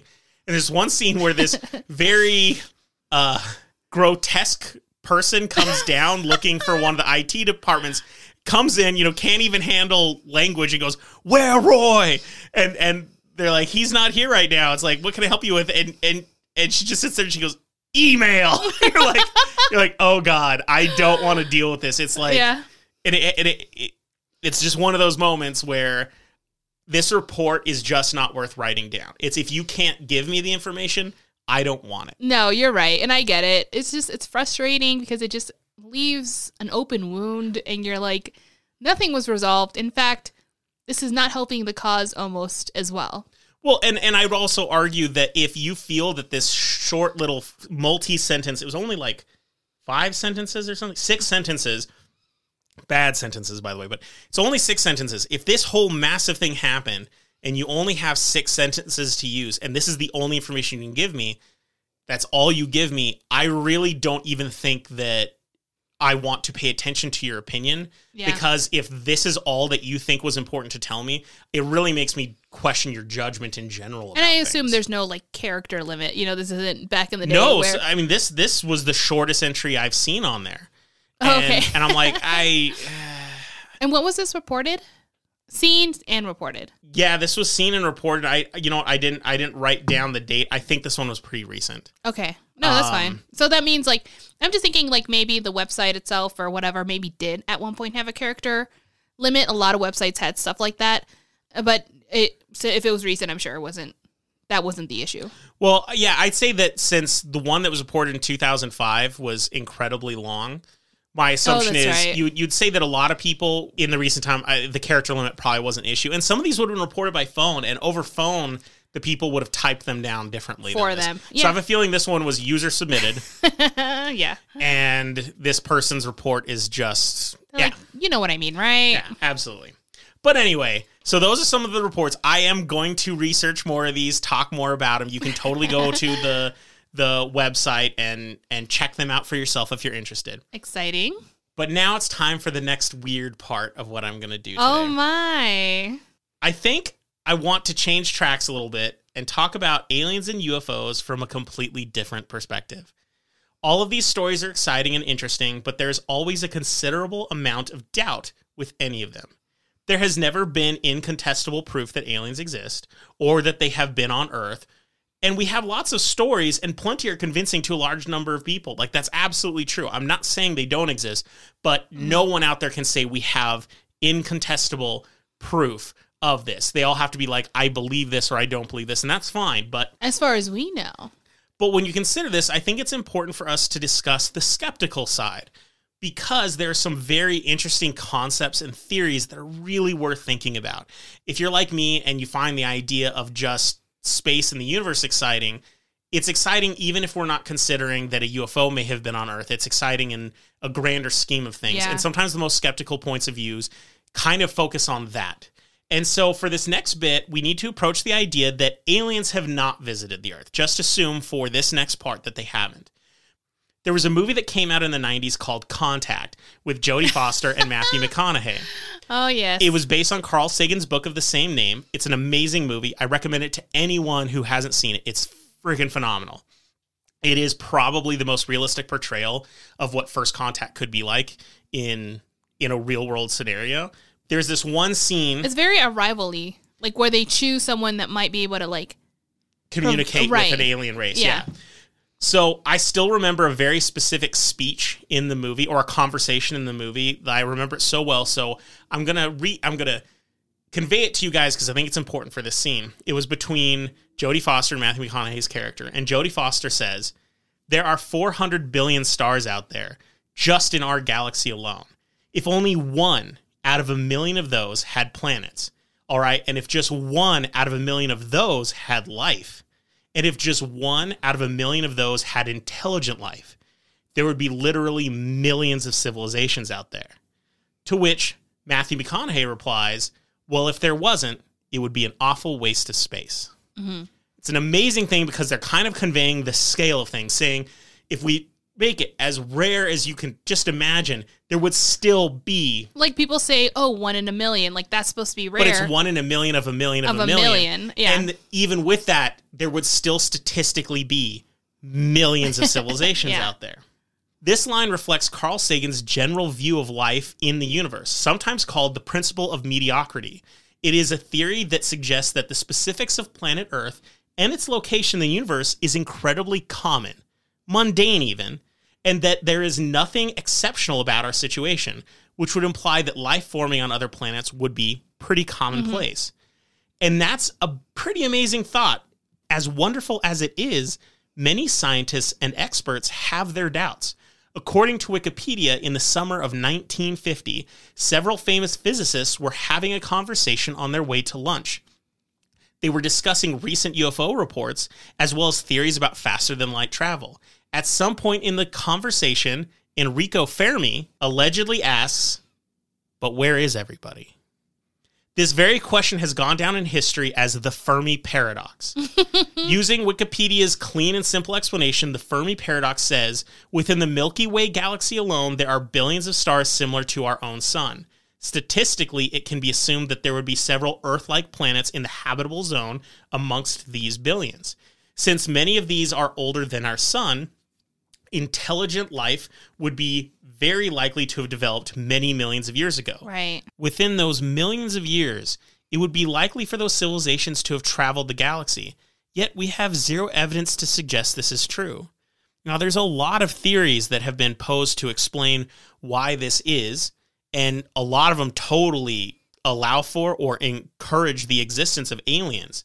But it still questions why we haven't had some big major first contact, big communication with other alien species. So I know what a lot of you are probably thinking. We have had communication with aliens, and that's what all the UFO sightings were about. And I totally get you. I'm there with you. There's so much evidence out there that suggests different kinds of interaction with aliens, different kinds of encounters. But just for this one theory to be talked about, I'm asking you to look at it from the perspective of what if, just what if, all of those UFO and alien sightings could somehow be explained some other way. Military tests being one, any of those manner of things. So if that's just the case, if we just say for 1 second that all of the UFO sightings we've seen have some sort of explanation, as creepy as they may be, and we haven't had aliens here, why on earth could that have been?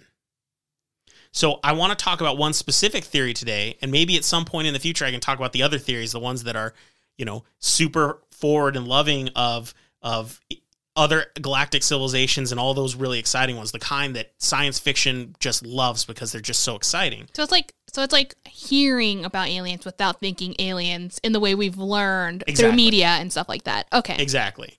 So the one I'm going to talk about is controversial, and it is known as being controversial because it sees things very differently than Carl Sagan did. And a lot of people, myself included, kind of do like the way Carl Sagan saw the universe. So I don't even know if I believe this theory myself, but I do think it's worth talking about because it is a very interesting one. And this hypothesis is known as the rare earth hypothesis. This concept was popularized in the year 2000 by Peter Ward and Donald E. Brownlee, two professors from the University of Washington, same state with all the sightings. Nice. Convenient. To put it simply, this hypothesis suggests that not only life, but complex multicellular organisms are the result of astrophysical and geological events that are exceedingly rare. Essentially, they're saying that all of the circumstances required for life to begin and develop are so uncommon that they are essentially improbable. See, now this theory is trying to make me feel good about myself. I'm just so You're rare. Special. I'm super unique. Special. I like this more than the alien thing.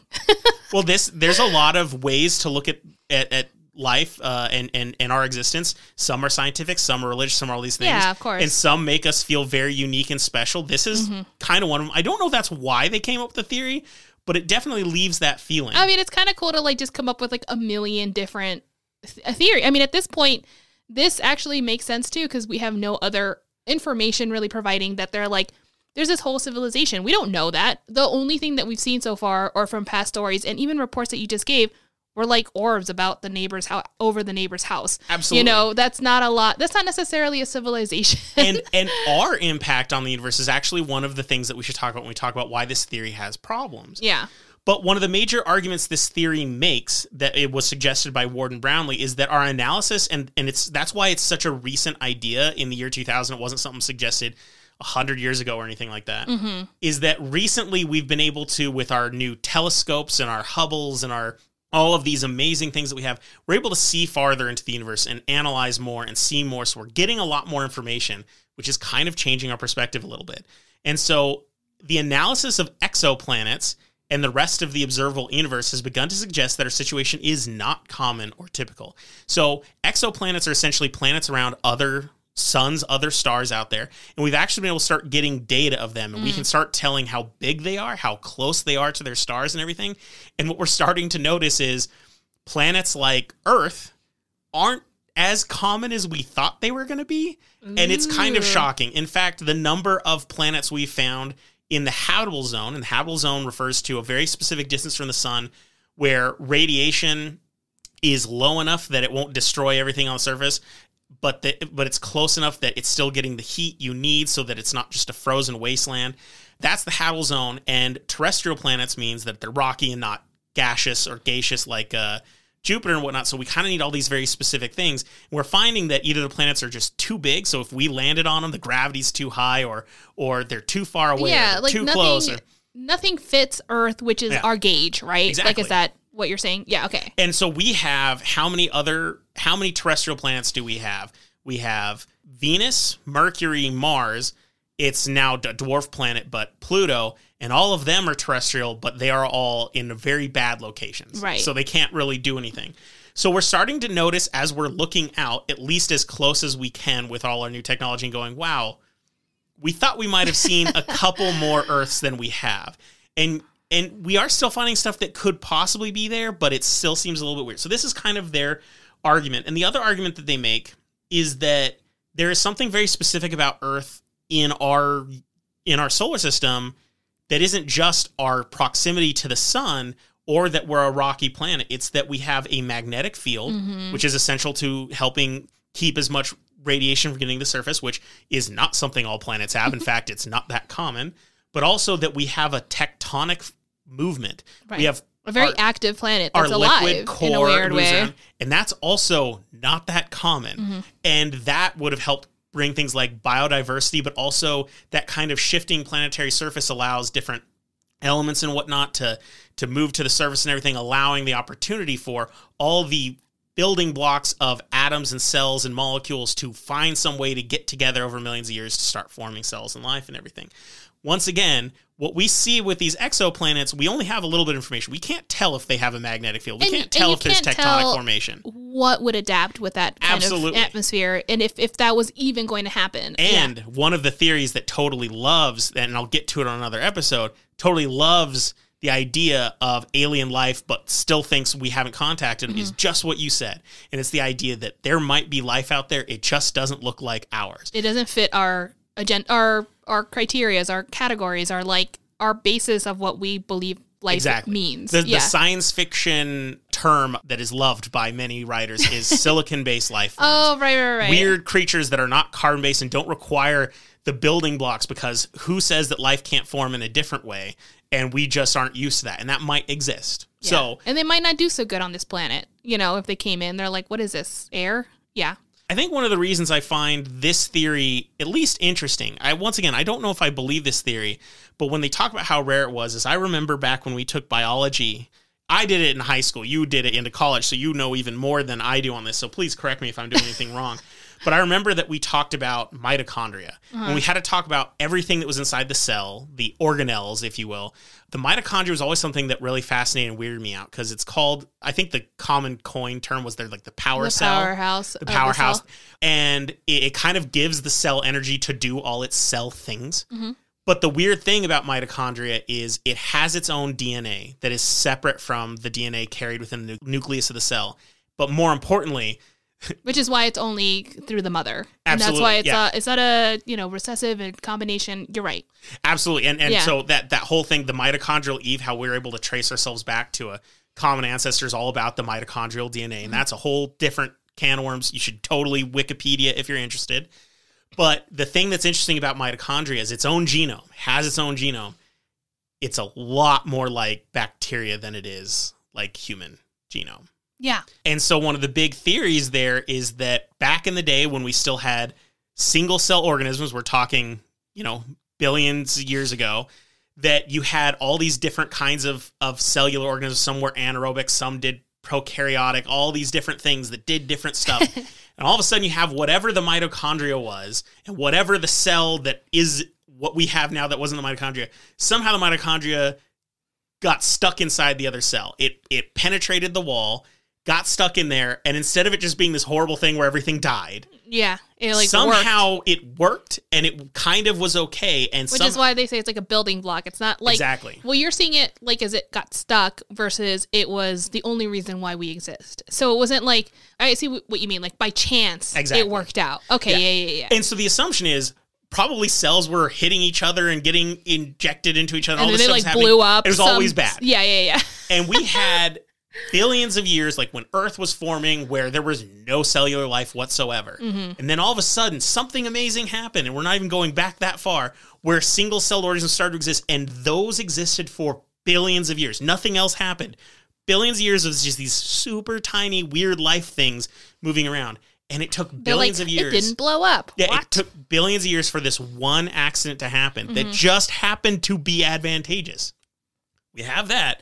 And then that started leading towards, a lot of people say that could have been the beginning of how we went to multicellular life form. And all of a sudden, we start to imagine how many billions of years and how absolutely rare this was. And you're like, oh my God.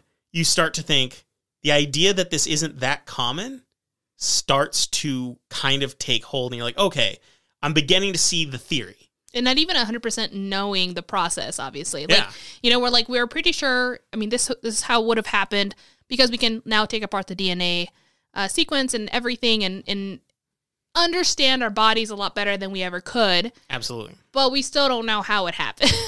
Or like, but when, or like, how did this little creature just was like, we're not going to be in the ocean anymore. Even from that tiny little step would have been just bizarre. Absolutely. Yeah. And so when you just think about how many billions of years it took for these accidents to happen, you're like, okay, this does seem like something that isn't that common. It's just, you have to roll the dice a billion times for it to actually happen.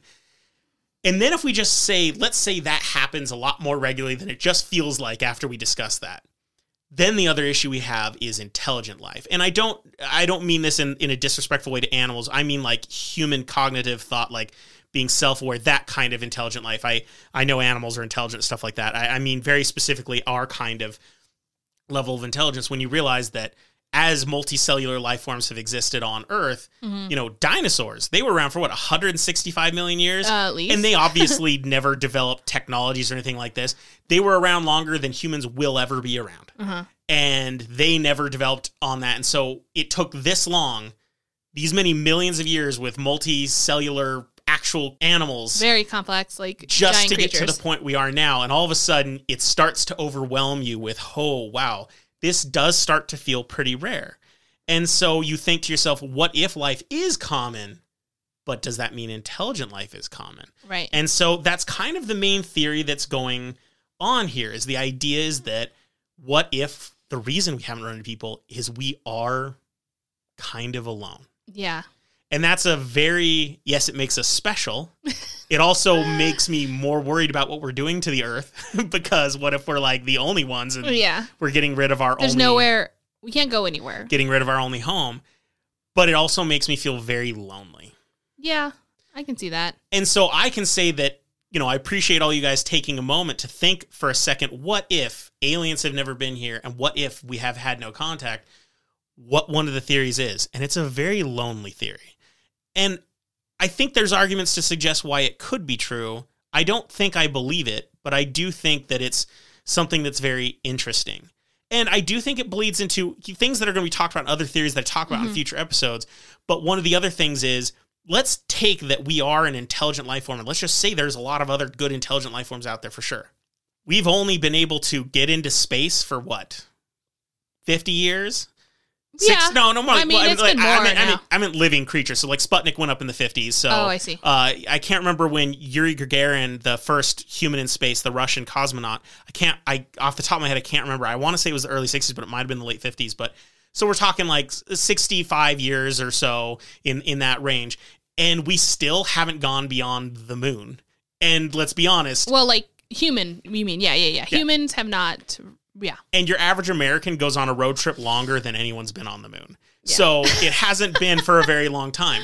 So I don't think it's weird and out of reach to think that if there are millions and millions of alien civilizations out there, to think that quite a few of them are just like us and just haven't gotten to the point where they can communicate with us yet. Yeah. Our best forms of communication are radio signals that we've sent out. Mm-hmm. That by chance, if that civilization communicates with radio or has discovered radio, may or may not find. Right. But we have the Voyager spacecraft, which just exited the solar system and was launched in the 70s. And that may wind up somewhere in millions of years. Yeah. Maybe. It's like, well, see what happens. If someone finds this tiny little speck floating through space. Yeah. So I do think, as someone who I do believe that there are aliens out there, the big question, the question that we talk about in our stories here, the fun ones, the exciting ones, the scary ones, are, if they are out there, have they come here? And have they tried to stick things up our butt? The moral of the story here. But I do think it's interesting to think about the other ideas, just like, what if we really are alone? And to me, in a way, that's one of the scarier ideas. Interesting. That if we're the only one there. I have pondered such things. I appreciate your guys' patience with me for this really weird theory, but I do think it's a scary one. But I will admit, I do think it's more exciting to think that some of the weird things we've seen in the sky really are aliens. So maybe they're just sent probes, just like we did, but they did it way better. Well, and some of those theories suggest that, oh man, there's so many theories to get into. One has to do with they are way more advanced than us, and they're purposefully not trying to contact us. That's what the whole movie Contact talks about. Oh, that's right. They're like, we don't care. Yeah, that hits a huge theory, and these are all theories I'd like to talk about, because all the other ones say aliens do exist, and, you know, even if they're trying to avoid us, maybe some drunk teenage aliens have decided to come pick up some humans and funny things like that. Let's put it in their butt. But anyway, so that's what I want to talk about today. I know it's really weird and off topic, and if you didn't like it, you guys tell me you didn't like it. I said that at the beginning.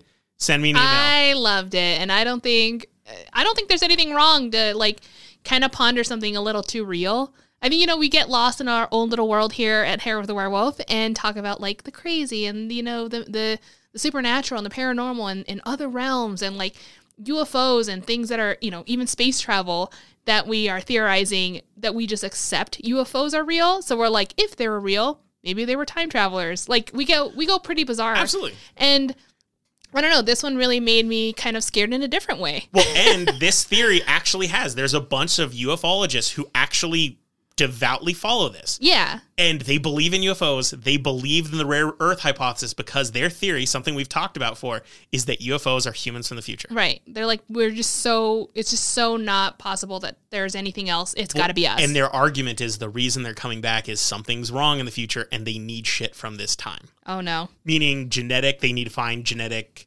sequences from particular people who their genetic lineages have come on, or they need to find out what was happening when certain nuclear bombs were detonated. They come back to before nuclear bombs because they need to get some sort of reading, because you know a lot about how things have been contaminated ever since there's been nuclear. Right. Yeah.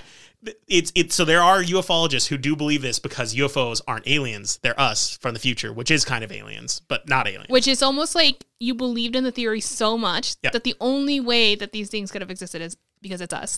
But I like how they didn't even dismiss the UFOs anymore. They were like, no, they're out there. It's just us. Hey, like I said, I don't know if all the UFOs we're seeing are aliens, but I do believe we're seeing stuff, and I do believe there's UFOs out there. Yeah. I just don't know what they are.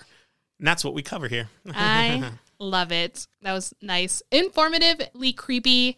Just like my building that I mentioned earlier, the Clark Base Air Force. I won't go there, and not because of the ghost, but because it's dilapidated. And this one scared me, not because of the UFOs, but because we're alone. Because we're alone. So that's my story for the day. And now, everyone who's been listening, if you don't want any spoilers for the Nope movie, now's the perfect time to just go ahead and end it, and we'll see you guys next episode. Yay. If you're here and you want to hear more about it, it's not going to be like super spoiler heavy, but we are going to talk about moments in the movie. So take that as you will. So I'm going to wait like 5 seconds so that you can reach it in your car, or if you're doing yoga, you can run over and turn off the speakers. So if you're doing yoga. 1, 1,000, 2, 1,000, oh 3, 1,000. Get your pants 4, on, 1,000, hurry. 5, 1,000. All right, here we go. Oh my gosh. So I just wanted to say straight up that Jordan Peele, he's only directed 3 movies, and all his movies have a very specific style. And Get Out, I still think is his best movie. I loved this movie, but I think Get Out is just It's so brilliantly done in every single way. And so if you liked that movie, there's a good chance you're going to really like this one, because at least stylistically, the way he paces, the way he deals with human interactions and everything are just on point and really good. Yeah. Even if you're not interested in the subject matter of UFOs and stuff. And that's not a spoiler. Not only did every trailer show UFOs, but it's something that is just directly placed to you within the first few minutes of the movie. This is not a movie that's trying to find out if UFOs exist. It's not a twist. It's not a show. They tell you they exist right at the beginning. Right. So that's not what the movie's about. And in fact, I would say that was one of its strongest features. So many movies about UFOs, things like The Fourth Kind and whatnot, they're always playing with the idea of, are they existing? Are they not existing? Is the person crazy? Are we actually seeing stuff? The whole movie's about trying to find out if UFOs exist. Almost turns into like a psychological thriller exactly. where you're like, oh, okay, I guess we're not being attacked, or maybe we don't believe them.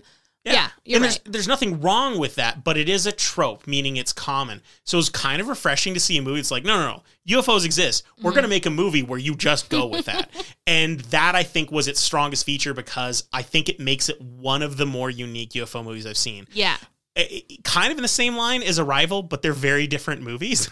Oh, very. Absolutely. They're scary for different reasons. And I'd actually say that Nope has a lot of humor in it, but I wouldn't say it's a comedy. Jordan Peele has a really good subtle form of humor. It's like, if it was any humorous, it was kind of dark and almost ironic. You're like, oh my gosh. I mean, let's just say the title is not coincidence. Yeah.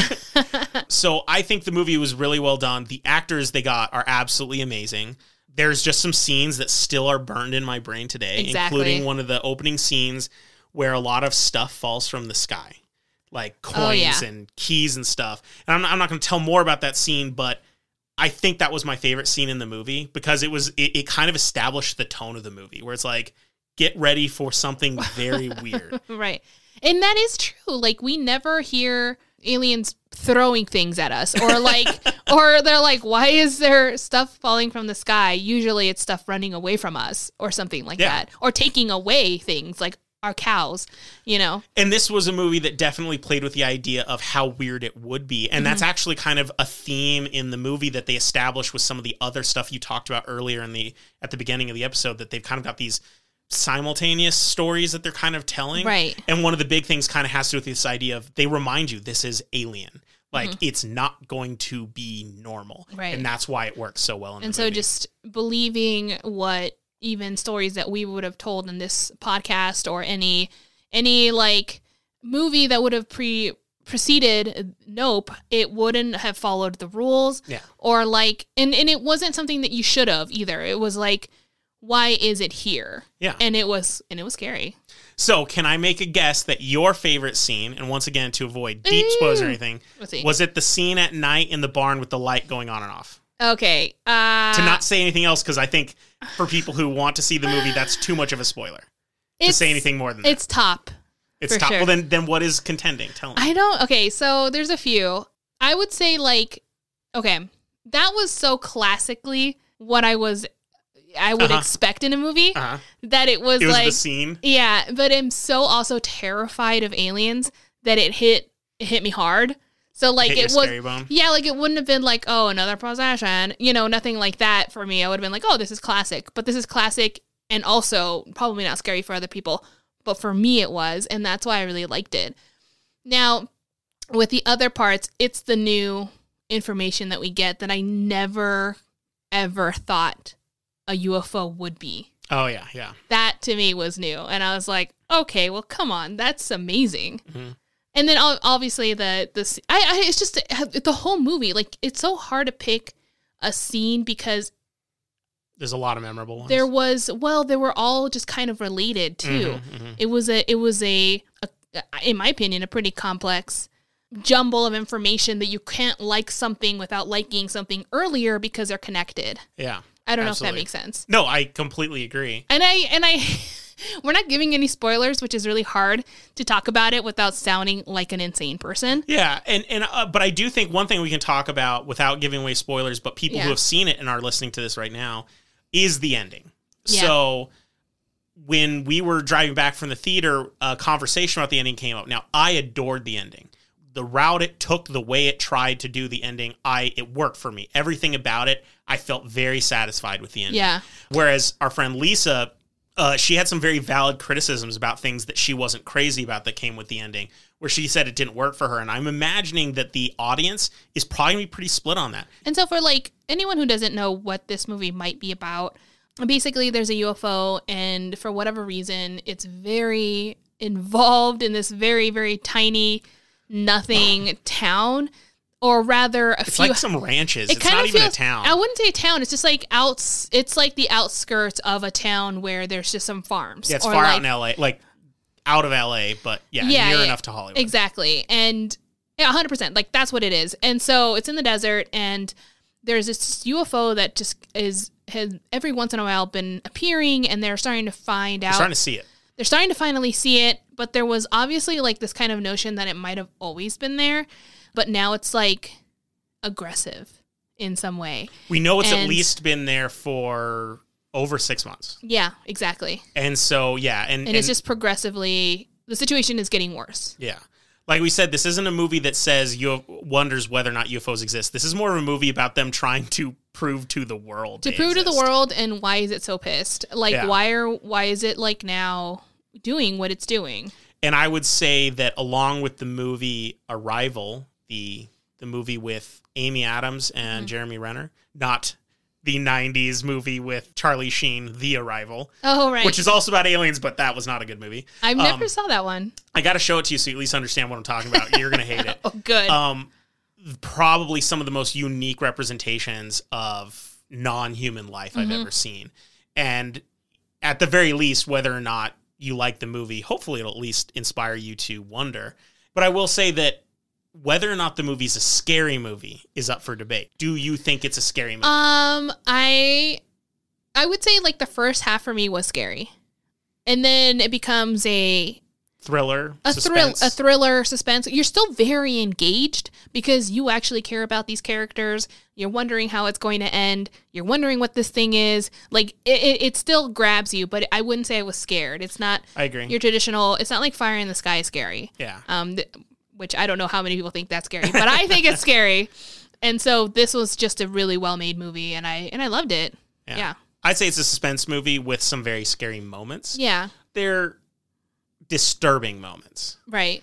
There's a lot of disturbing moments, which I think are and really important. They don't really do jump scares either, which is so good. I don't like jump scares. Yeah. Just because I think they feel lazy. Well, I think that at first they kind of did a few, but they were supposed to be funny. Well, and one of them was... They did this one funny jump scare. This isn't plot relevant, where you see the person coming up behind him, and the person in the foreground is just not paying attention. So you know they're coming there, and they just come and say like, "Hey, what's up?" And it scares the hell out of the person. So and then it scares see a character get a jump scare, but it was totally presented to you like this is going to happen. Like you're not, and it worked. And I think it was kind of them making fun of jump scares. Yeah, it was really good. Agreed, and I liked it.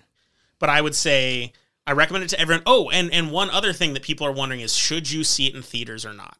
I would say the visual effects are so good. Yeah. And there's a lot of spectacle here. This movie is really good to see on the big screen. I think the audio is important. Oh, audio is absolutely important. So if you want that whole like surround sound, big giant screen, obviously the theater. But I do think the audio is very important to this movie as well. Very much. I give it an enthusiastic thumbs up from me. Yes, me too.